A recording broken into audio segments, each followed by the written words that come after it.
Yesterday or day before yesterday, we came to know about the solutions. That is the homogeneous mixture of two or more components and types of solutions. Today we will learn about the concentrations of solutions. Concentration of solutions, the amount of solute that is present in a given amount of solvent और solutions is called concentrations. Concentrations सांद्रता. तो घोल की सांद्रता क्या होती है?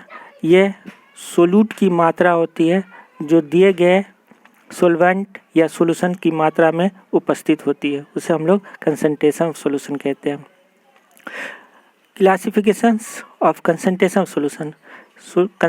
सांद्रता को हम लोग कई भागों में बांटते हैं. सबसे पहले हम लोग क्वालिटेटिवली गुणवत्ता के आधार पर हम लोग सॉल्यूशन को डाइल्यूट सॉल्यूशंस और कंसंट्रेटेड सॉल्यूशंस में डिवाइड करते हैं.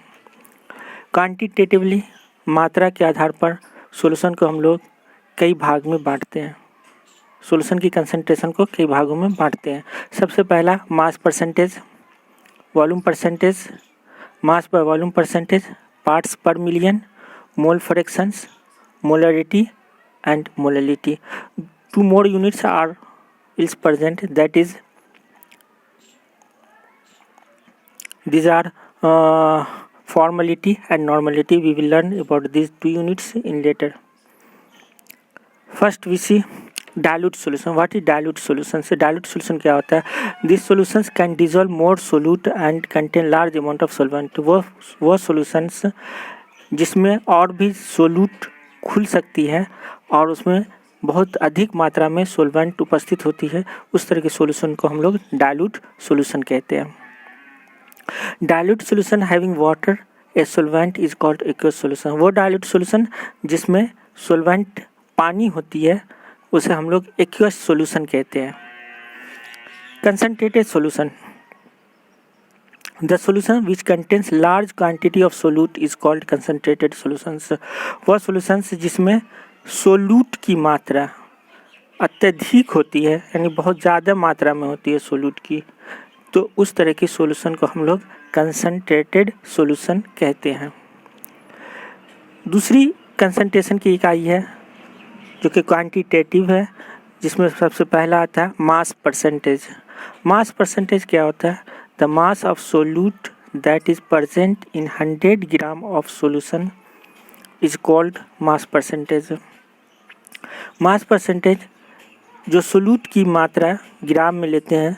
जनरली सोल्यूट की मात्रा जो 100 ग्राम सॉल्यूशन में उपस्थित होती है उसे हम लोग मास परसेंटेज कहते हैं. जैसे मास परसेंटेज बराबर मास of solute upon mass of solutions into 100. Solute की द्रव्यमान बट्टे सॉल्यूशन की द्रव्यमान गुने 100. This unit is unitless and is used in industry and medicines. Mass percentage चूँकि ये एक अनुपात है मास ऑफ सोल्यूट और मास ऑफ सॉल्यूशन की, इसलिए इसकी इकाई नहीं होती है ना, ये यूनिटलेस है. इसका प्रयोग हम लोग इंडस्ट्री में और मेडिसिन में करते हैं. Volume percentage. The volume of solute that is present in 100 parts by volume of solutions is called volume percentage. Volume percentage जो 100 सॉल्यूशंस का वॉल्यूम का पार्ट्स लेते हैं उसमें सोल्यूट का कितना पार्ट्स है वॉल्यूम के, उसे हम लोग वॉल्यूम परसेंटेज कहते हैं. तो वॉल्यूम परसेंटेज जिसे हम लोग V/V से भी इंडिकेट करते हैं, V/V परसेंटेज से. तो वॉल्यूम परसेंटेज बराबर क्या होगा? Volume of solute upon volume of solution, है ना, इंटू 100. यानी कि सोल्यूट का आयतन बट्टे सॉल्यूशन का आयतन गुने 100. यहाँ जो होगी जो आयतन होगा दोनों का वो एक ही इकाई में होगी. अगर ml में है सोल्यूट की इकाई तो सॉल्यूशन की भी इकाई ml ही में होगी. अगर ये लीटर में है तो ये भी लीटर में होगी. 35% VV solutions of ethylene glycol freeze at 255.4 Kelvin minus 17.6 degree Celsius and is used in radiator for cooling the engine. 35% ethylene glycol का सोल्यूशन जो कि 255.4 केल्विन यानी -17.6 डिग्री सेल्सियस पर जमती है, फ्रीज करती है, और इसका उपयोग रेडिएटर में करते हैं कार के इंजन को ठंडा करने के लिए।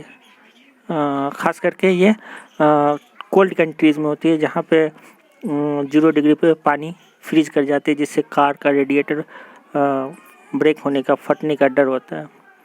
तो वहाँ पे इस तरह का सॉल्यूशन यूज़ किया जाता है। तीसरी इकाई है कंसंट्रेशन की, मास बाय वॉल्यूम परसेंटेज, जिसे हम लोग मास बाय वॉल्यूम परसेंटेज कहते हैं। तो मास of solute present in 100 ml solution is called mass by volume percentage. इसमें सोल्यूट का मास जो कि ग्राम में लेते हैं, और वह 100 ml में जो प्रेजेंट होती है सॉल्यूशन में, तो उसे ही हम लोग mass percentage, mass by volume percentage कहते हैं। जैसे हम लोग देखते हैं mass by volume percentage equal to mass of solute in gram upon volume of solutions in ml into 100, यानी कि सोल्यूट की मास ग्राम में और बट्टे सॉल्यूशन का आयतन ml में और गुने 100। तो इस तरह की इकाई को हम लोग मास बाय वॉल्यूम परसेंटेज कहते हैं। चौथी इकाई है कंसंट्रेशन की, जिसे हम लोग पार्ट्स पर मिलियन कहते हैं। Parts per million, it is the ratio of number of parts of solute to the total number of parts of solutions multiplied by 10⁶ wise 1 million. Parts per million ये एक अनुपात है solute के parts का, जो कि 1 मिलियन सॉल्यूशन के parts में उपस्थित होती है। यानी कि पार्ट्स पर मिलियन बराबर number of parts of solute upon total number of parts of solution into 10⁶। यानी कि सोल्यूट्स का पार्ट्स बट टोटल सॉल्यूशन का पार्ट्स गुने 10⁻6। अब ये पार्ट्स जो है हम लोग ग्राम में भी ले सकते हैं या फिर वॉल्यूम में भी ले सकते हैं। ppm is used to express very small concentrations such as dissolved oxygens, fluoride concentrations in water, etc. ppm बहुत कम सांद्रता को व्यक्त करने के लिए प्रयोग में कर लाते हैं, जैसे ऑक्सीजन जो पानी में डिज़ोल्व होती है उसकी कंसंट्रेशन को व्यक्त करने के लिए, या फ्लोराइड का कंसंट्रेशन जो कि वाटर में, पानी में उपस्थित होती है, इसकी कंसंट्रेशन को व्यक्त करने के लिए हम लोग पार्ट्स पर मिलियन यूनिट का प्रयोग करते हैं। अब देखते हैं मोल। What is mole? जैसा कि हम लोग क्लास 11 में पढ़े थे, mole it is the ratio of mass of one component to its molar mass. ये क्या है? एक अनुपात है किसी भी पदार्थ के मास का और उसके मोलर मास का। यानी कि नंबर ऑफ मोल बराबर मास या weight of substance upon molar mass. यानी कि मास या वजन किसी भी पदार्थ का और उसी का मोलर मास से हम लोग क्या करते हैं, उसे डिवाइड करते हैं। तो ये जो आएगा, जो भी आएगा, उसे हम लोग नंबर ऑफ मोल कहेंगे।